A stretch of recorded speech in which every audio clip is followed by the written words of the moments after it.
Oi, tudo bem? Meu nome é Gabriel. E eu sou o Caio. Nós somos estudantes do curso de Matemática da UFSCar.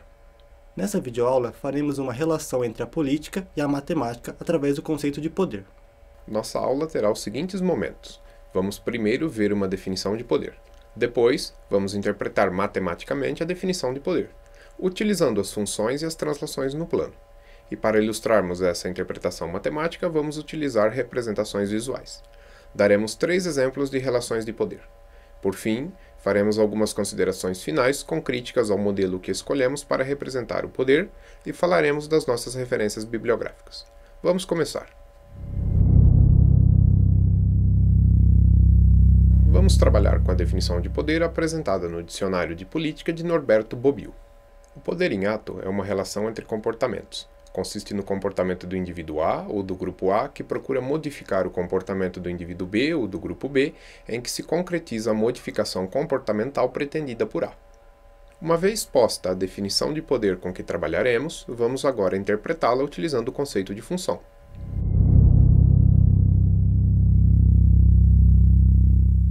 Seja A o conjunto dos indivíduos que detém o poder e B o conjunto dos indivíduos oprimidos a ser afetado. O conjunto A determina uma função, f índice A, chamada função poder, que modifica o estado de B. O poder então age de A para B quando aquele determina a função poder e a aplica neste. Não fica explicitado em nossa definição qual é o contradomínio da função poder. Para resolver isso, se B está contido em um conjunto maior X, vamos considerar que o contradomínio de f índice A é o próprio conjunto X. Para visualizarmos melhor esta noção de função poder e como esta age em B, vamos mostrar uma representação no plano para esses conceitos. Para começar, vamos representar o conjunto B como um círculo no plano. A função poder escolhida por A vai ser aplicada em B, de forma que o conjunto B seja deslocado no plano, ou seja, de forma que ele mude sua posição. Então, se A muda a posição de B com uma função poder, isso quer dizer que A exerce poder sobre B. Nós aqui escolhemos as translações para representar estas mudanças de posição no plano. A função poder, então, terá como domínio o conjunto B e como contradomínio todo o plano, sendo sua imagem uma outra região do plano. Vamos então para os nossos exemplos.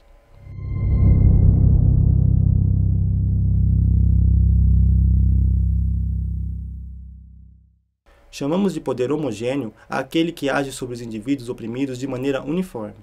Traduzindo para a nossa ideia de funções e translações, o conjunto A escolherá uma função poder, de modo que os elementos de B sejam todos movimentados da mesma forma. O conjunto A dos dominantes vai decidir o quanto o conjunto B mudará de posição, dizendo o quanto B se moverá na direção horizontal e na vertical, se B irá para a direita ou para a esquerda, para cima ou para baixo, ou seja, em que sentido B se movimenta.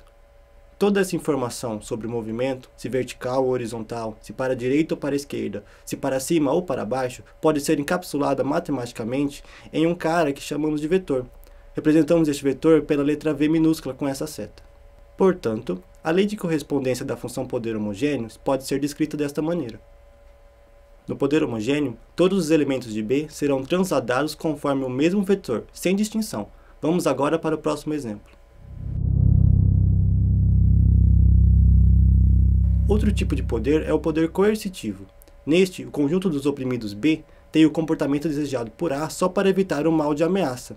Este mal de ameaça pode ser uma punição, a prisão ou até a morte. Para descrever o poder coercitivo, usaremos uma função auxiliar. Esta função, que chamaremos de G, tem domínio B e contradomínio o conjunto formado pelos elementos S e N.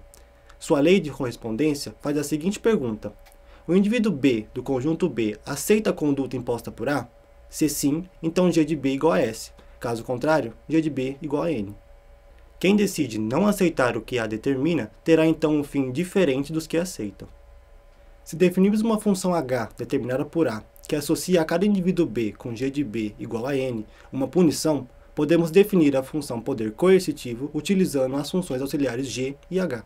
Podemos definir a função poder coercitivo assim: quem aceita a determinação de A é transladado, como no exemplo anterior, por um vetor V escolhido por A, e estão representados em verde na figura.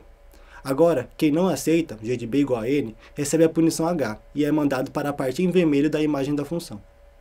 Vamos para o nosso último exemplo, o poder polarizador.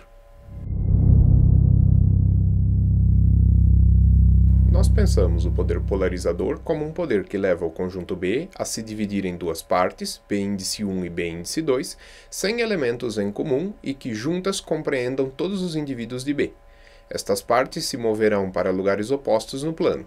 Essa divisão pode ser causada, por exemplo, por posicionamentos políticos extremistas. A escolha de quais indivíduos de B estarão em B índice 1 e quais estarão em B índice 2 não é clara. Por exemplo, fatores que escapam do controle dos detentores do poder A podem influenciar tal polarização. O conjunto A escolhe dois vetores que diferem apenas pelo sinal de menos que multiplica um deles, isto é, que muda o sentido do movimento de translação. Por exemplo, se V mandar B índice 1 para cima, então menos V mandará B índice 2 para baixo. A função poder polarizador pode ser descrita como se mostra na tela. Podemos também pensar o conjunto B dividido em três ou mais partes, sem indivíduos em comum. O conjunto A poderia então escolher um vetor diferente para cada parte de B e, dessa forma, determinar para onde estas partes serão deslocadas no plano. E estes foram os nossos exemplos. Para terminarmos esta videoaula, vamos fazer algumas considerações finais. Não consideramos um modelo para o método de escolha da função poder por parte dos detentores do poder. Entendemos que para se ter um modelo com um número finito de variáveis determinantes a serem consideradas, necessariamente se deve fixar uma teoria ou concepção política. Neste segundo tópico, podemos considerar, como exemplo, a teoria maquiaveliana, em que os conceitos de fortuna e virtude são as duas variáveis determinantes para o autor. Portanto, fixada a concepção política de Maquiavel, tem-se um modelo com duas variáveis. Esclarecemos que subvariáveis podem estar presentes em modelos mais apurados. O conteúdo deste vídeo foi elaborado seguindo as duas referências que aparecem na tela. A definição de poder que apresentamos é um dos verbetes do Dicionário de Política de Norberto Bobbio. Para um apanhado geral dos conteúdos matemáticos, recomendamos a coleção Fundamentos de Matemática Elementar, de IES e outros, em particular o volume 1 que trata sobre conjuntos e funções. Muito obrigado por terem assistido esse material até o fim. Esperamos ter contribuído com uma nova forma de representar e discutir as relações de poder. Tchau. Tchau.